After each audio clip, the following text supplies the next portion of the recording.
Hello and welcome back, my name is Gabriel and this is Gabriel's Lab.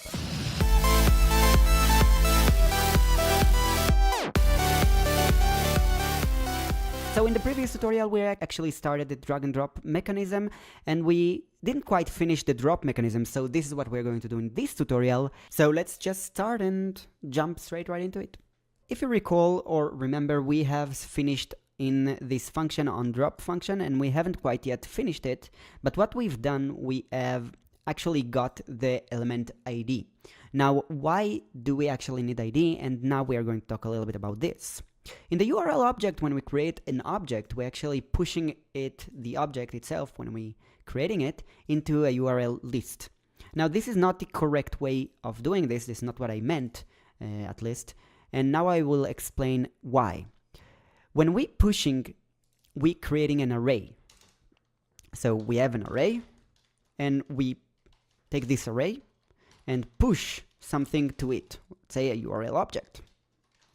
So what we have created actually is an array that looks like this. So we have an object, let's say name, and it also have an ID, say ID1. And if I'm pushing some other object as well, ID2, and etc. Right? So you got the point. Now, by having the ID over here, what I needed to do actually is pass throughout each object and check if the given ID equals to this ID over here. This is not a good implementation of searching throughout an array. The reason it's not so good is because we have to pass and iterate throughout each object in the list. Now we have only 3, but imagine that you have 30,000. So it could take some time to find the ID you want, right? It's not so good in terms of performance.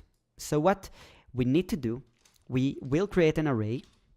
It could be also an object in JavaScript, but let's stick with array.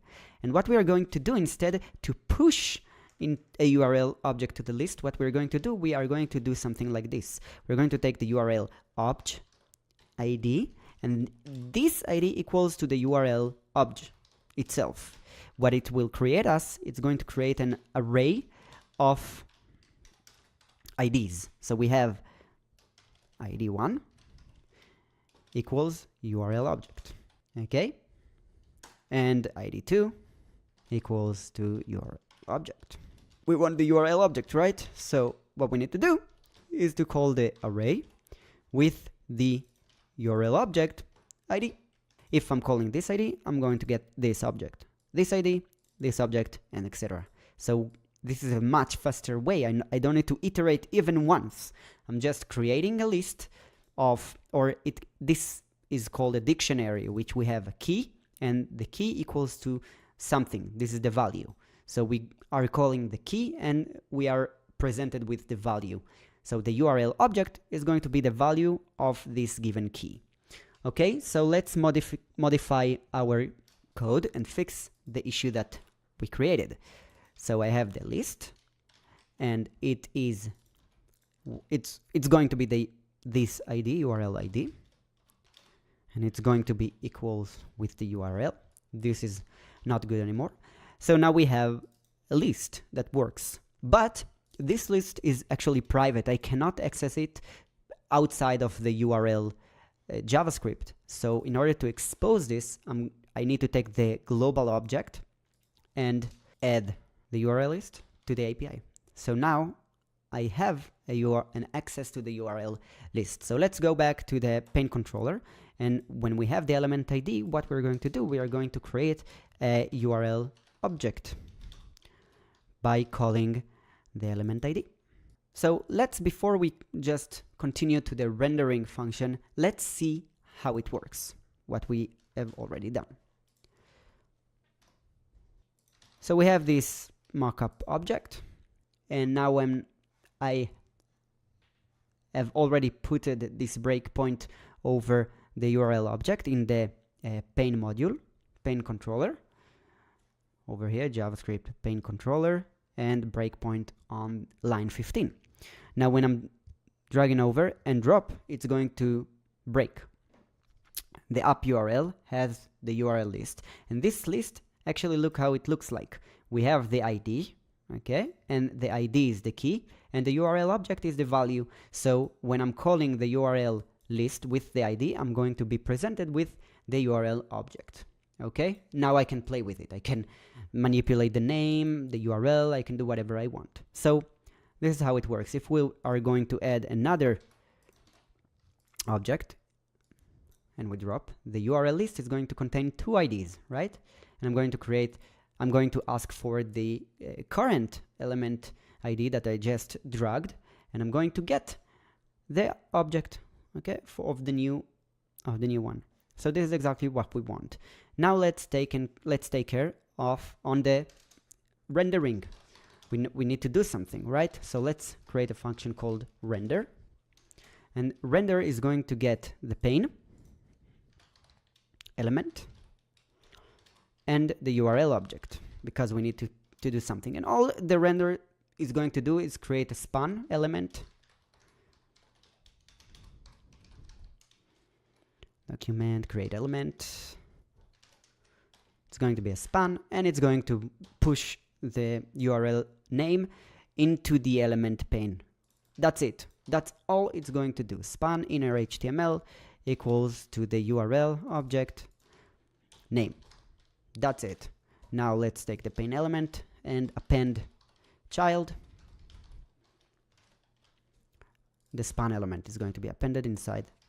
Now, if we have a URL object, so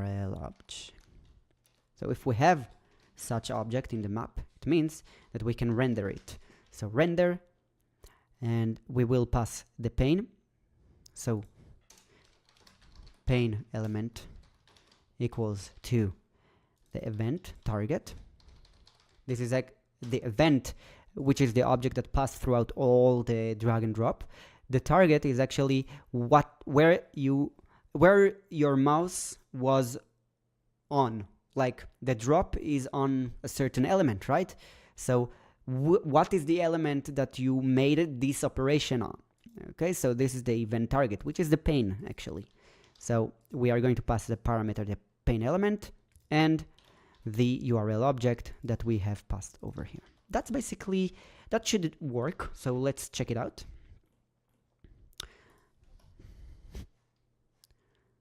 Now I can disable the breakpoint by clicking this button. Now the breakpoint is not going to do any harm. So let's create the URL, add, and see if we get the name. Yes, we have the name on top. Let's create another one. Test. Right. So in this object we have a name, we have the address, and imagine what we can do. We can actually open an iframe over here, copy the URL address, and put it as a src link, right? So we can open an iframe. We could put, instead of URL address, we could put image address, and when you drag, you will show some sort of an image. We could actually put a YouTube URL, and we could open a YouTube, moving perhaps over those panes. You can go crazy. So go ahead and adjust the code in such way that it will do something else different. We finished this tutorial. We have done everything starting from the HTML skeleton, adding class and CSS, implementing the JavaScript behavior, and implementing also the drag and drop mechanism. We explained the 4 basic rules of drag and drop, and finish with the drop action, which I gave you this exercise for yourself to make something a little bit more nice than this one. I hope you enjoyed this session of tutorials. The next session of tutorials is going to be a native JavaScript game. Please subscribe. If you like this video, press the like button. I'm Gabriel, and I'll see you as always in the next one. Bye bye!